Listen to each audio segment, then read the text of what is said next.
Now come to question number 10। इससे मिलता जुलता एक क्वेश्चन ऑलरेडी हम लोग बना चुके हैं, इसलिए मैं जल्दी से समझा देता हूं ये क्वेश्चन आखिर है क्या।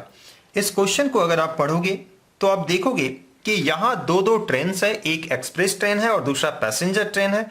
दोनों को मैसूर टू बेंगलोर की जर्नी करनी है और जिसकी दूरी जो डिस्टेंस 132 किलोमीटर का है।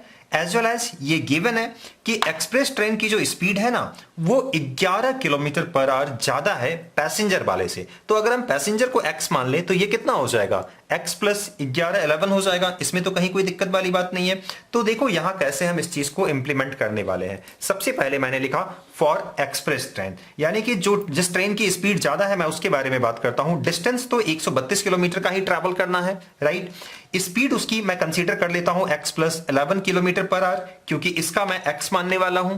तो चलो ये चीज तो क्लियर है। डिस्टेंस और स्पीड के हेल्प से हम टाइम निकाल सकते हैं। You all know this formula, speed is equal to distance by time. So you can write time as distance by speed, ये तो लिख ही सकते हो। तो इस फॉर्मूला को यूज करके मैंने यहां देखो T1 निकाल लिया। अब यहां हम सेम काम कर रहे हैं पैसेंजर ट्रेन के लिए, और यहां देखो मैंने T2 निकाल लिया और इसका वैल्यू कितना आएगा, 132 बाई एक्स हो जाएगा। इसी फॉर्मूला को यूज किए हैं।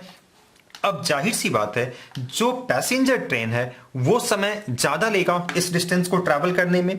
तो ये डिफरेंस क्वेश्चन में दिया हुआ है कि जो पैसेंजर ट्रेन है ना वो 1 घंटा ज्यादा ले रहा है। तो इन दोनों टाइम का डिफरेंस कितने का होगा, 1 घंटा का होगा क्या। तो बस मैंने अकॉर्डिंग टू क्वेश्चन दोनों को माइनस किया और इज इक्वल टू 1 लिखा। यहां एक चीज का ध्यान दीजिएगा, जो समय ज्यादा होगा उसको पहले लिखोगे और जो समय कम होगा उसको बाद में लिखोगे। इसको काफी इजीली आप जज कर सकते हो। अगर इसको उल्टा कर दोगे तो बात फिर बिगड़ जाएगी।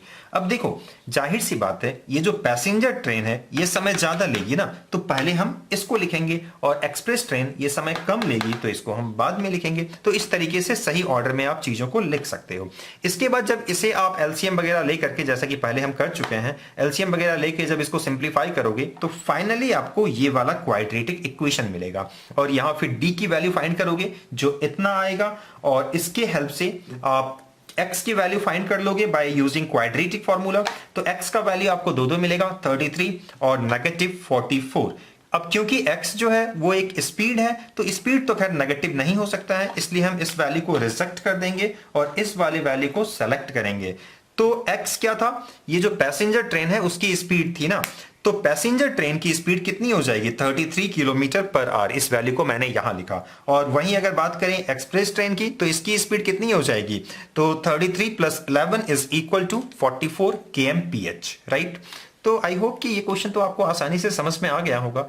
फिलहाल के लिए इस वीडियो में इतना ही, मिलते हैं किसी और वीडियो में। Thank you.